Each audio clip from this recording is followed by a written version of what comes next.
Hello बच्चों, let's see this question. The question says four distinct points 2k, 3k, 1, 0, 0, 1 and 0, 0 lie on a circle when. अब देखिए यहाँ हमें क्या करना है, k की वैल्यूज फाइंड करनी है जिनके लिए ये 4 पॉइंट्स जो हमें क्वेश्चन में गिवन है ये 4 पॉइंट एक सिंगल सर्कल पर लाई करें। क्लियर? तो यहाँ हम की कॉन्सेप्ट में बात करने वाले हैं इक्वेशन ऑफ सर्कल की। क्लियर? इक्वेशन ऑफ सर्कल का जो स्टैंडर्ड फॉर्म हमारे पास होता है वो हम की कंसेप्ट में देखने वाले हैं। तो हमने देखा यहाँ पर equation of circle. Equation of circle हमारे पास हुआ करता है x square plus y square plus 2gx plus 2fy plus c equal to 0। ये हमारे पास सर्कल का स्टैंडर्ड फॉर्म। क्लियर? अब देखो हमारे पास जो रिक्वायर्ड सर्कल है वो रिक्वायर्ड सर्कल कहाँ से पास हो रहा है, 4 पॉइंट से पास हो रहा है। हमें ये चेक करना है, इसके लिए के की वैल्यूज देखनी है। तो सबसे पहले सर्कल जो है वो 0, 0 से पास हो रहा है, तो 0, 0 सर्कल की इक्वेशन को क्या करेगा, सेटिस्फाई करेगा। तो हम क्या करते हैं, एक्स की जगह 0 और वाई की जगह 0 पुट कर देते हैं। हमने नोट किया यहाँ पर सिंस सर्कल पासेस थ्रू 0, 0, तो 0, 0 से पास होगा तो इसका मतलब ओरिजिन इसको सेटिस्फाई करेगा। तो 0 + 0 + 0 + 0 प्लस सी इक्वल टू 0। तो सी की वैल्यू क्या आ गई, हमारे पास 0 आ गई। ठीक है, अब देखो हमारे पास सर्कल और कहाँ से पास हो रहा है, 1, 0 से भी पास हो रहा है। तो ये बताया हमने यहाँ पर सिंस पासेस थ्रू 1,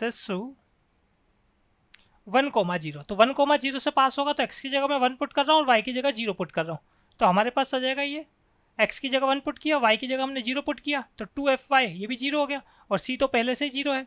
तो यहाँ से हमारे पास g की वैल्यू आ जाती है -1/2। क्लियर? ऐसे ही हम बात करें, फिर से बता दिया हमने सिंस सर्कल पासेस थ्रू 0, 1, तो 0, 1 से सर्कल पास हो रहा है तो 0, 1 भी सर्कल की इक्वेशन को क्या करेगा, सेटिस्फाई करेगा। तो इसका मतलब 0 + 1 + 0 + 2f प्लस c की वैल्यू तो पहले से 0, तो यहाँ से f की वैल्यू क्या आ जाती है हमारे पास -1/2। क्लियर?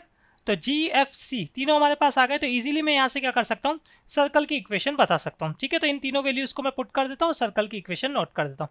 तो ये बताया हमने। So equation of circle